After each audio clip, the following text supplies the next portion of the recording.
Croeso cynnes iawn i'n gwasanaeth y bore yma. Jyst costegion priodas y bore yma.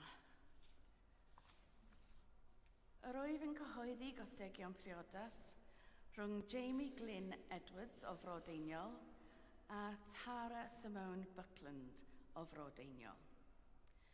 Os gywir neb ohonoch am achos neu rwster cyfiawn, fel na ddylid cysylltiad ddeudyn hyn ynghyd mewn glân briodas, mynegwch hynny.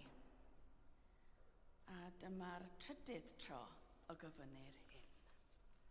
Da iawn.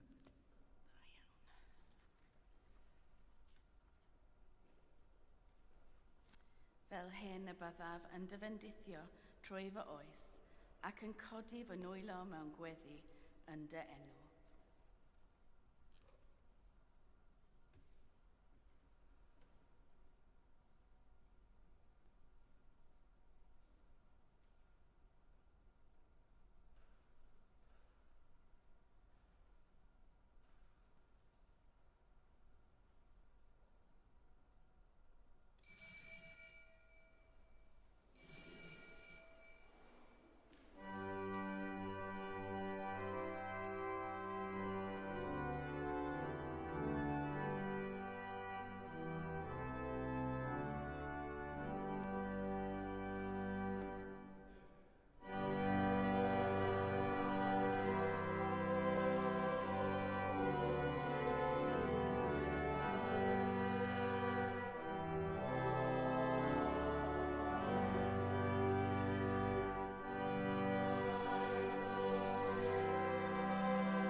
Yn enw'r Tad a'r Mab a'r Ysbryd Glân.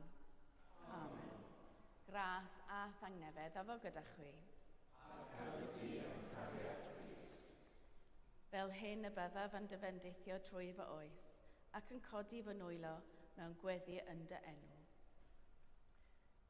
Gan gynnull i ddallu'r Cymun Bendigaid a'r gogoniant i ddiw am baratawn gan gyffesu ein pechodau. Rhag ein canweddau a phob drygaioni, rhag offeredd a chenfigen, rhag casineb a malais. Arbed ni, arglwydd Dionys. Rhag gafael chwant a chynildeb celwydd, rhag calon galed, rhag popeth anestrona, Arbed ni, arglwydd Dionys. yn ein harodroedd i gydnabod ein gwerth, yn rheiddio ein colonnau a llafn dy gariad. Arbed ni, arglwydd Dionys. Yn nyddiau ein tristwch, yn oriau ein poen, yn awr ein marw. Arbed ni, arglwydd Dionys. Trwy dy ddioddefaint ath farw ar y groes, trwy dy gladdedigaeth ath orffwys yn y bedd, trwy dy atgyfodiad gogyneddus. Arbed ni, arglwydd Dionys. Trwy lwybrau dy ddoethyneb, trwy wir edifeirwch, trwy gorff Crist. Arbed ni, arglwydd Dionys. Dad nefol, Yr ydym wedi pechu ar feddwl gair a gweithred, a heb wneud yr hyn a ddylem. Mae'n wedd rhwg gennym, ac yr ydym o ddifrif yn edifarhau. Mwyn dy fab Iesu Grist a fi farw drosom, mae ddea enni'r cwbl a'i thibio, ac arwain ni yn ei ffordd ef i gerdded fel plant a goleuni. Amen. Yr holl alluog Dduw sy'n maddau i bawb sy'n wir edifeiriol, a drigarhaw wrthych, a chryddhau o bechod, eich cadarnhau mewn daioni, a'ch cadw yn y bywyd tragwyddol, trwy Iesu Grist ein harglwydd. Amen.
Gweddiwn. Holl alluog Dduw, nad aeth dy fab anwylaf i fyny i lawenydd cyn iddo yn gyntaf dioddef poen, na mynd i mewn i'r ogoniant cyn iddo gael ei groesholio. Caniata yn drigarog i ni, gan gerdded ffordd y groes, gan fod nad yw'n ddim arall, ond ffordd bywyd a thangnefedd. Trwy Iesu Grist ein harglwydd, sy'n fyw ac yn ternasu gyda thi a'r ysbryd glân, yn un Duw, yn nawr ac am byth. Amen.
Darlleniad o lythyr cyntaf St Paul at y Corinthiaid. Garedigion, yr wyf am i'ch wybod i'n hynafiad I gyd fod dan y cwmwl. Iddynt I gyd fynd drwy'r môr, iddynt I gyd gael ei bedyddio I Moses yn y cwmwl ac yn y môr. Iddynt I gyd wyta'r un bwyd ysbrydol ac yfed yr un ddiod ysbrydol, oherwydd yr oeddent yn yfed o'r graig ysbrydol oedd yn ei dilyn, a Christ oedd y graig honno. Eto, nid oedd ar yr rhan fwyaf ohonynt wrth fodd Duw, oherwydd fe gwasgarwyd hwyn gyrff yn yr anialwch. Digwyddodd y pethau hyn yn esiamplau I ni, i'n rhybuddio'r ac chwynychu pethau drwg fel y gwnaethant hwy. Peidiwch a bod yn eilyn addolwyr fel rhai ohonynt hwy. Fel y mae'n ysgrifenedig, eisteddodd y bobl I fwyta ac yfed, a chodi I gyfeddach. Peidiwch chwaith a chyflawni anfoesoldeb rhywiol fel y gwnaeth rhai ohonynt hwy, a syrthiodd 3,020 mewn un diwrnod.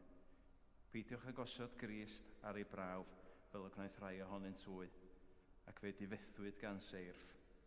Peidiwch a grwgnach fel y gwnaeth rhai ohonynt hwy, ac fe difethwyd gan y dinistrydd. Yn awr, digwyddodd y pethau hyn yn y twy fel esiamplau, ac fe hysgrifennwyd fel rhybydd I ni, rhai y daeth terfyn yr oesoedd arnom. Felly, bydded i'r sawl sy'n tybio ei fod yn sefyll, wylio rhag iddo syrthio. Nid oes un prawf wedi dod ar eich gwarthaf nad yw'n gyffredin I bawb. Y mae Dyw'n ffyddlon ac ni fydd ef yn gadael I chwi gael eich profi y tu hwnt i'ch gallu. Yn wir, gyda'r prawf, fe rydd ef ddihangfa hefyd a'ch galluogi I ymgynnal dano. Clywch air, bywyd i'n byd. Diolch y fo I Dduw.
Yr arglwyddaf o gyda chwi.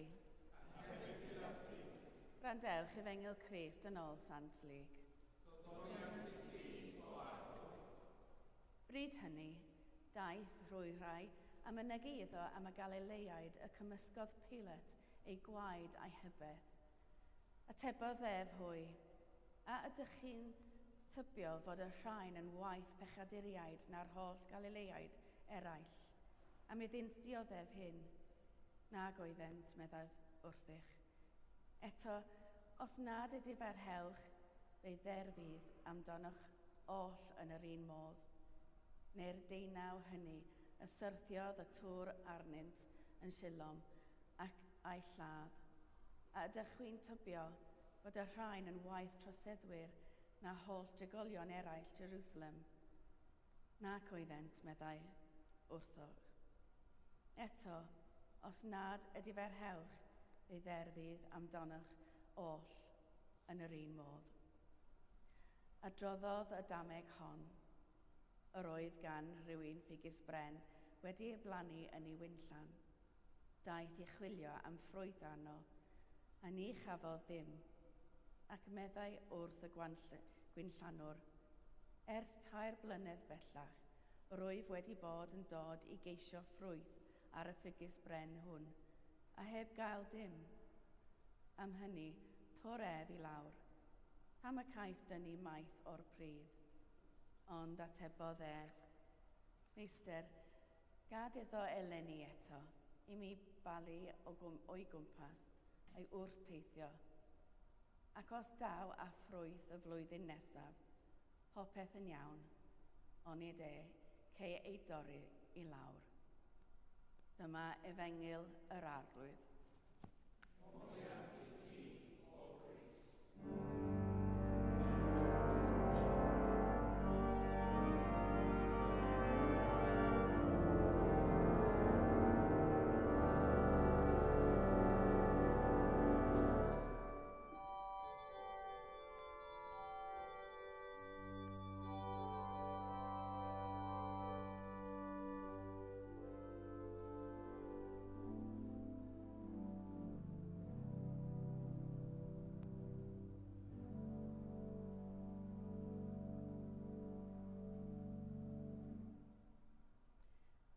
Yn enw'r Tad a'r Mab a'r Ysbryd Glân.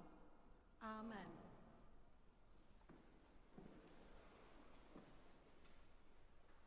Duw Graslon, diolch am dy gariad meithlon wrth i ni gario ymlaen gyda'r siwrnau Grawys. Da ni wedi cyrraedd y trydydd wythnos. Gadewch i ni gyd agor ein calonnau i dy ysbryd. Gwrando allan am dy alwad ac i ni fod yn agored i adnewyddion a trawsferiad. Beth ydym ni yn ei wneud adeg y Grawys? Wrth gwrs mae'n fwy na rhoi pethau fyny. Da ni yn adlewyrchu ein ffydd, ein bywyd, ac hefyd y gwahanol ffyrdd a gallwn sefyll i fyny i beth sydd yn bwysig. Ac i wynebu her sydd yn dod o'n blaenau. Bore yma, mae'r efengyl lyg yn agor allan gyda'r cof ofnadwy o ddioddefaint dywel fel oedd Iesu yn dysgu. Mae'r rhaid o'r pobl oedd yn gwrando arno yn dweud hanes fod Pilate wedi lladd criw o Galileaid. Tra'r oeddent yn addoli. Wel, dyna chi beth ofnadwy. Fe atebodd Iesu gan ddweud, yr rhai gafodd ei lladd, troedd e'n heb bechu mwy na'r pobl eraill. Beth bynnag oeddent wedi wneud, troedd e'n ddim yn heiddi y creulondeb na'r un nhw ddiodda a cael ei lladd. Dim Duw nath achosi iddynt golli ei bywyd, a dim cosb dwyfol yr oedd. Fe wnaeth Pilate ddewis ofnadwy. Mi wnaeth Iesu ddweud am yr 18 o bobl oedd wedi cael ei lladd pan nath tŵr gwympo. Roedd y pobl yma ddim yn heiddi yr hyn a ddigwyddodd. Damwain oedd y ffaith bod y tŵr wedi cwympo. Dim gweithred Duw. Fe ddylia ni gofio na tydi Duw ddim yn rheoli bob dim. Efallai bod rhai yn meddwl fod ymateb Iesu yn galed, ond efallai na ffordd mae Luc wedi ei ysgrifennu sydd ar fai. Mae rhaid i ni gofio na dysgu mae Iesu ac mae'n herio ei fyfyriwr i adael ei braw a dilyn i dyfiant. Maen nhw'n gwybod am fod yn farwol ac y buasant yn marw. Maen nhw'n gwybod bod ei bywyd yn brau ac yn ansicr. Maen nhw'n gwybod beth sydd yn reality o drais a tragedy yn ein byd. A beth maen nhw wedi ei brofi, mae'n ein atgoffa. Y cwestiwn mae Iesu'n ei ofyn wrthynt yw, a ddyla ni gysidro newidiadau? A oes rhywbeth yn aros a nadu ein gorau? A oes rhywbeth yn agos i ni fod yn gariadus, heddychlon a chael perthnasau da? Da ni'n edrach am hyn i gyd.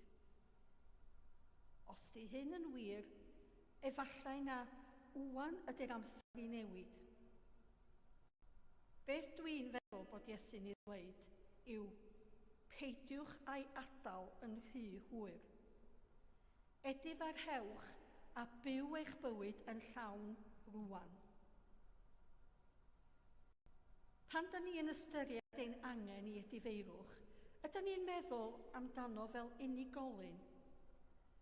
Fel dwi wedi gwneud rhywbeth yn anghywir a dwi'n teimlo'n ddrwg am hyn. Ydym ni'n dweud, o mae'n ddrwg iawn gennyf, a gofyn am fyddeiant gan Dduw. Ac wrth gwrs, gen pwy bynnag da ni wedi ei frifo ac ymwneud steps i wneud yn iawn. Da ni gyd angen hyn o amser i amser, trwy ein siwrna o ffydd a bywyd. Da ni gyd yn cael ein herio i agor ein meddyliau a ein calonnau i newid cwrs, neu trio mynd i lefydd newydd, i ddysgu oddi wrth rhai profiad eraill i newid y ffordd da ni yn feddwl. Mae Iesu'n dweud stori am y goeden ffigysen. Fe blanodd ddyn goeden ffig yn ei wynllaw. Am 2 blynedd toedd dim ffrwytha o gwbl. Tora fe lawr, medda fe wrth y garddwr. A dyma fo'n atab, "Please, sir, dorwch un sians arall, gadewch i ni weld beth ddigwyddydd." Yn ôl pob golwg, mae olives, grapes a figs yn felys ac roeddynt yn rhan mawr o'r diet Mediterranean. I fod yn onast, mae'r 3 ffrwyth yn cael ei sôn amryw o weithiau yn y Beibl. Mae milwyr yn cael cacen ffig fel ei bwyd, achos mwyn yn hawdd i'w cario. Hefyd, roeddent yn iwsio figs yn gwneud poltis i roed ar friwia. A pan o'n i'n cychwyn yr sio, o'n i'n gorfod gwneud poltis, dim efo figs, ond beth bynnag oedd o, dwi'n yn cofio beth enw fo wan, oedd o'n o gluon ofnadwy. Ac oeddech chi eisiau rhoi hwnna ar briwia bobl. Felly roedd figs yn dda i lot o bethau. Neis i'w bwyta, lot o faeth, ac yn medru mendio. Maen nhw'n dod o goed da sydd yn gallu byw ar dir tywod neu graig, ac unwaith maen nhw'n aeddfed, gall nhw fyw i fyny at 50 o flynyddoedd. Ond mae arbenigwyr yn dweud ei bod angen llwch bob hyn a hyn. Yn enwedig pan mae'r goeden yn dangos symptoma o dyfiant slo neu y dail yn llwyd. Oedd y garddwr yn stori Iesu yn gwybod beth oedd yn sôn amdan. Mwyn cael ffrwyth, mae rhaid cael cariad, gofal a maeth. Ac wrth gwrs, roedd angen amser. Mae hyn yn wir i ni hefyd. Fel y goeden ffig, da ni yn cael ein galw i gario ffrwythau ysbrydol i'n byd. Fel y goeden ffig, da ni angen cymorth weithiau mwyn i ni fyny. Da ni angen cael ein meithu, ein gofalu a cael ein caru. A'r newydd da yw y bod y meithu yna i ni. Mae Duw fel garddwr da yn edrych ar ein hôl gyda chariad, trigaredd a bendith. Felly, pan da ni'n teimlo'n wael, wedi blino ac yn wan, mi fedrwn edrych allan am nwyddau ysbrydol Duw. Fe gawn ofyn am lwch sydd yn ysbrydol. Fe gawn droi at weddi. Fe gawn droi at doethineb yr ysgrythyr. Fe gawn addoli gyda'n gilydd. Fe gawn astudio gyda'n gilydd. Fe gawn ddysgu oddi wrth ein gilydd. Fe gawn wasanaethu ein gilydd. Be sydd ei ddorol yw, fel mae cariad yn tyfu trwy ni gyd, da ni yn debyg iawn i'r bobl roedd Iesu'n siarad efo ar y diwrnod nath ddweud y stori. 5 mlynedd yn ôl, roedd rhaid i bob un ohonom ddelio gyda Covid. Oedd yn amser ofnadwy i ni gyd.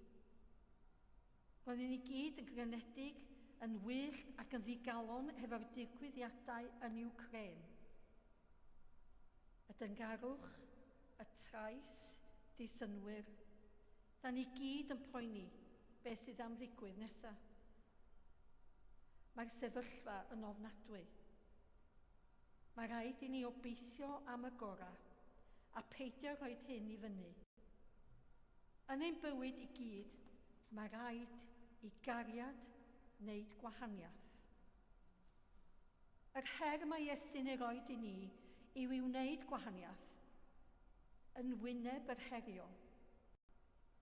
I fyw bob dydd gyda chariad. I ofyn wrtha ni ein hunan sut y gallwn fyw pob dydd fel anreg Duw. Da ni angen defnyddio yr anrhegion da ni wedi ei gael gan Dduw i gario ffrwythau cariadol ym mhob ffordd y gallwn. Ella na fedra ni ddim stopio'r rhyfel, ond fe allwn helpu. Mi fedrwn helpu y ffoaduriaid. Mi fedrwn sefyll gyda'n gilydd. Mi fedrwn weddio dros yr rhai a eilidir. Mi fedrwn weddio dros yr rhai sydd yn eilidir gan obeithio gan newid eu calonnau. Mi fedrwn pwysleisio am heddwch. Mi fedrwn helpu ein gilydd.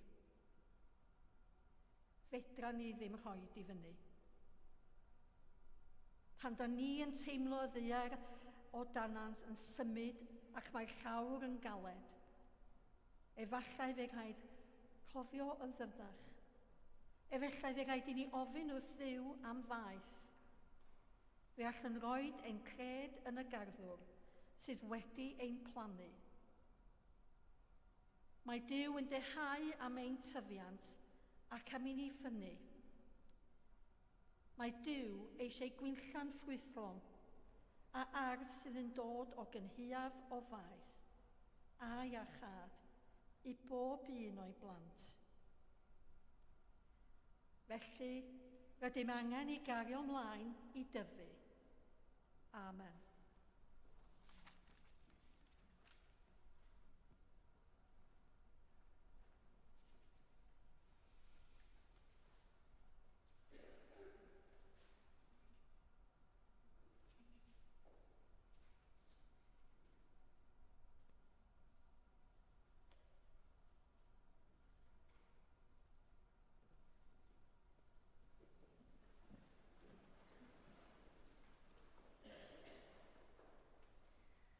Ar y cyd, gadewch i ni gadarnhau ein ffydd. Credwn yn un Duw, y tad o'r lofydd, gyneithir o nef a dear, a phob peth gwledig canwledig. Credwn yn un arwydd Iesu Grist, unig fab Duw, ac yn hedwyd gan y tad cyn y holl oesoedd.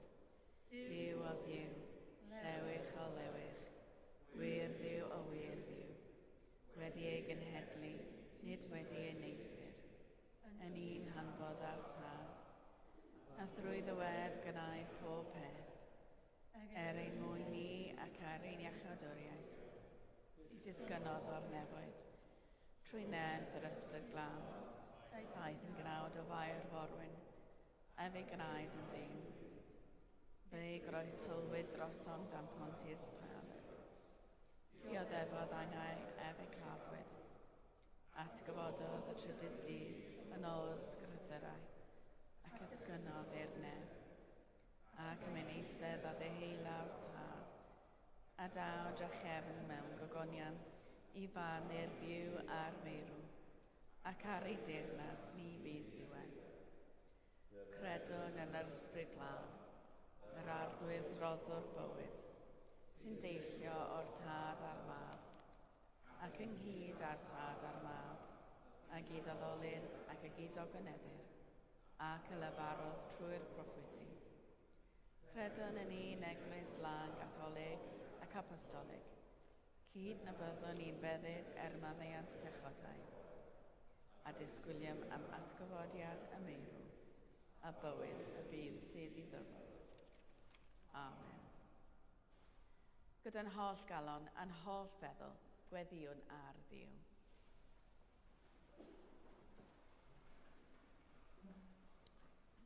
Duw graslon A ddolwn di am dy fod yn fwy na dim arall yn gariad Duw. Nid wyt yn dduw barn, dig na dial, ond Duw o gariad cyson a chyflawn. Fe roddais dy oll i ni. Arglwydd yn dy drigaredd, gwrando ein gweddi. Ein bod yn dy siomi o dro i dro, gan ymboeni mwy amdanom ein hun na thi, a mwy amdanodd ein hunan ac eraill eto. Wyt yn barhau i'n caru gyda dy holl gariad. Arglwydd yn dy drigaredd, gwrando ein gweddi. Duw iachad, mae eilwch ein natur feidrol wedi dod yn real i ni. Dyroi ni ddoethineb wrth i ni adeiladu ein bywydau, mwyn i ni ddysgu gwersi. Addfwynder a gofal, ac adlewyrchu yn well dy gariad di tuag at bobl ac at y byd hardd a bregus o'n cwmpas. Fe gofiwn heddiw am Amira Mili sy'n cael operation fory. Fe gofiwn hefyd am Les, David, Dimitro, Mark, Victoria, Adrian, Tom, Ahmed, Joe, Lucy, Arthur, James Guy, David Llewellyn Parry, Simon Michael, Josephine Michael, Richard, John Parry Jones, Ganga Devi Thapa, Patan Raj Thapa, Penny, Francis Esgob, John Watkin Jones, Nick Thomas. Arglwydd yn dy ddigaredd, gwrando ein gweddi.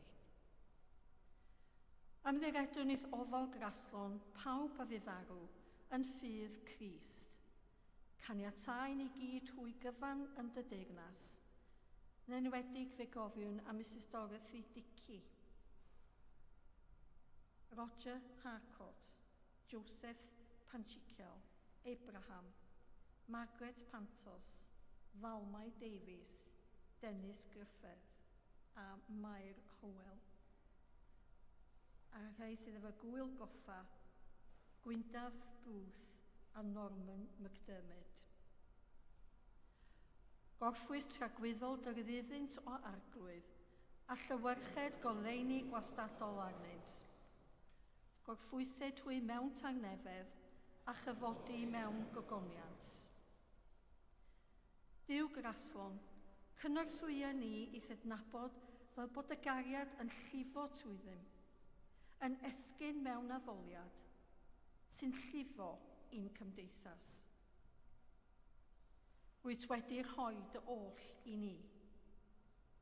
Dad trigarog, derbyn y gweddiau hyn, mwyn dy fab ein gwaredwr Iesu Grist.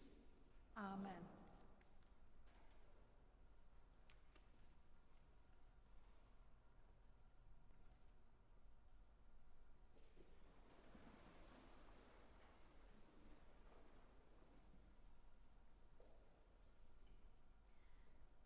Dywed Iesu, yr oedd yn gadael i chwi dangnefedd, yng nghangnefedd yr oedd yn ei roi i chwi.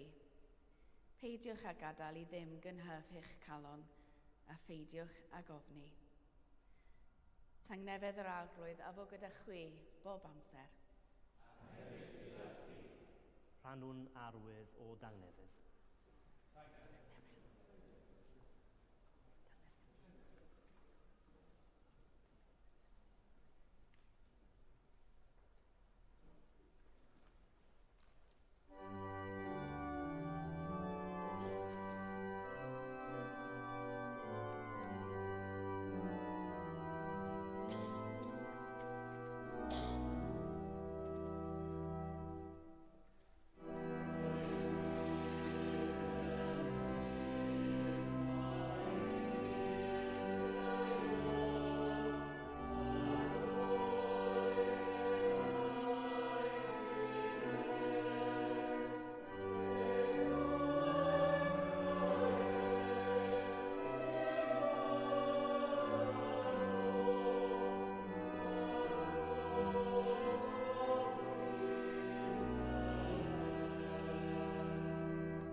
Dathlwn gyda'n gilydd roddion a gras diw.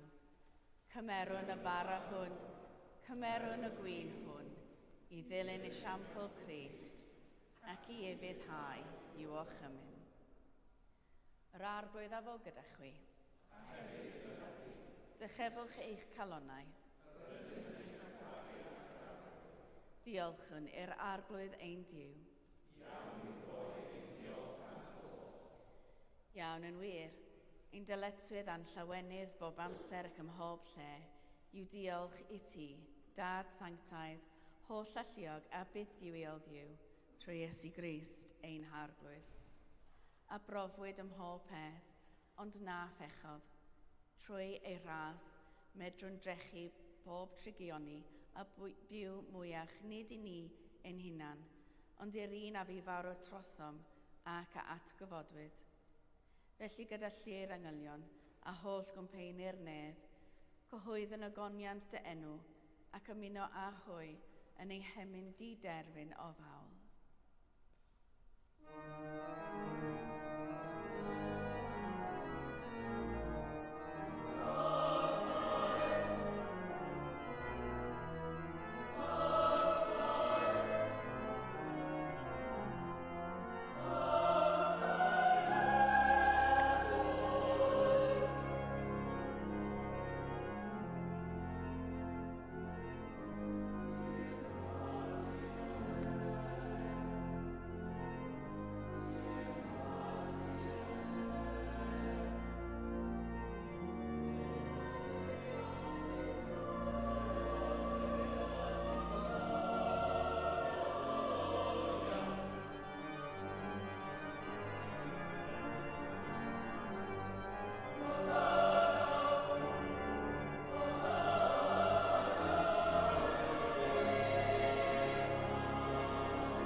Pob moliant a diolch i ti, y gwir a'r bywiol ddiw, creo'r pob peth roddo'r bywyd. Lluniais ni a dy ddelo dy hun, ond yr ydym ni wedi difwyno ddelo honno a syrthio'n bryn o thygoniant. Rhoddwn diolch i ti am anfon dy fab i rannu ein bywyd ni. Fe'i hildiais di farwolaeth fel y cael byd ei achub, a'i atgyfodi oddi wrth o meirw fel y bywyd ni fyw yn ddiwedd ac yntau yn omninnau. Sancteiddia ysbryd y bara hwn a'r gwyn hwn, dyroddion i ni, fel y bont i ni yn gorff a gwaed, ein iachawdwr Iesu Grist. Y nos o brydychwyd ef, cymerodd fara, ac wedi rhoi diolch, fe'i torodd a'i rhoi i'w ddisgyblion gan ddweud, cymerwch, yw tewch, hwn yw fy nghorff a roddau drosoch, gwnewch hyn cof amdanaf.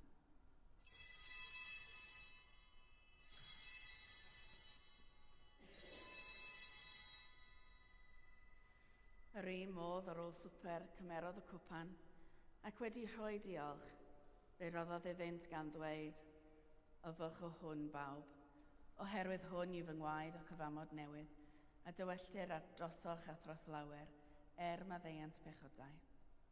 Gwnewch hyn bob tro yr yfwch ef, cof amdanaf.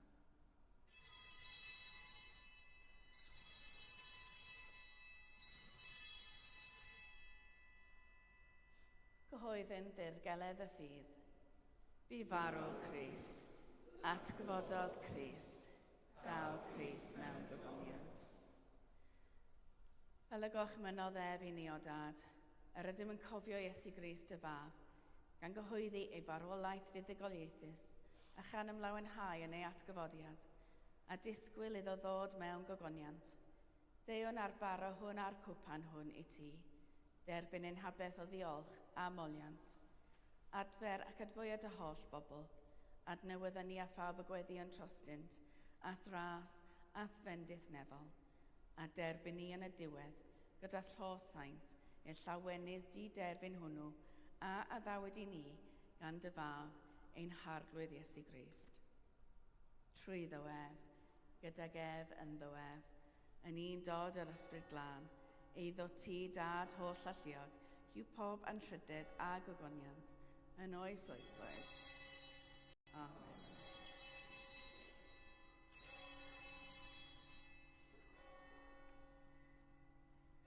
Fel y dysgodd ein iechawd o ni, gweddiwn yn hyderus. Ein tad, yr hwnnw i ti. Sancteiddiodd dy enw, deled y dernas, myneled y wyllus, megis yn y nef, felly ar y ddeiar hefyd. Dyro i ni heddiw ein baro bynyddiol, y maddau i ni ein dyledion, fel y maddau yn ein dyledwyr. A gawr ni i bod i beth, bydd ei gwared ni rhag drwg. Gwneud ti o'r denas, a'r gallu a gogoniant, yn oes oesoedd. Amen.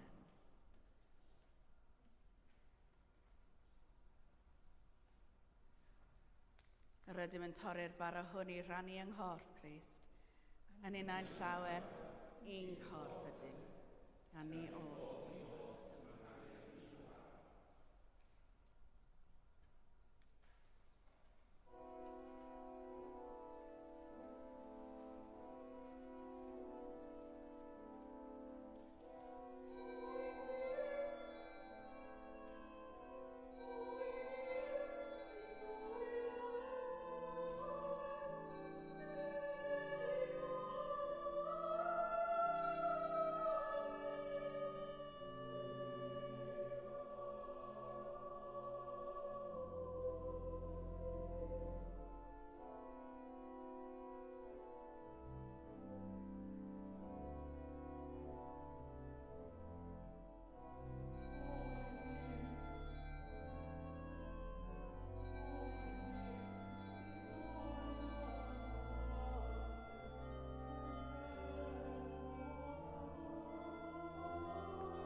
Diolchwch i'r arglwydd oherwydd graslon i wef.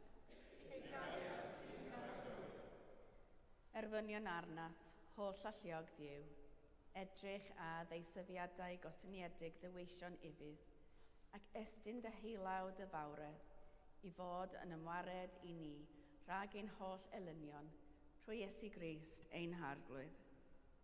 Amen. Yr arglwydd a fo gyda chi. Rhoddedd Crist ras i chwi gynyddu mewn sancteiddrwydd, i ymwadu â chwi eich hunan, ac i godi eich croes, a'i ddilyn ef, a bendith diw holl alluog, y tad, y mab a'r ysbryd glân, a fo yn eich plith, ac adrigo gyda chwi yn wastad. Amen. Gan gyffesu bod Iesu yn arglwydd, gogoniant diw dad, ewch mewn tangnefydd i gari a gwasanaethu'r arglwydd. Yn enw Crist. Amen.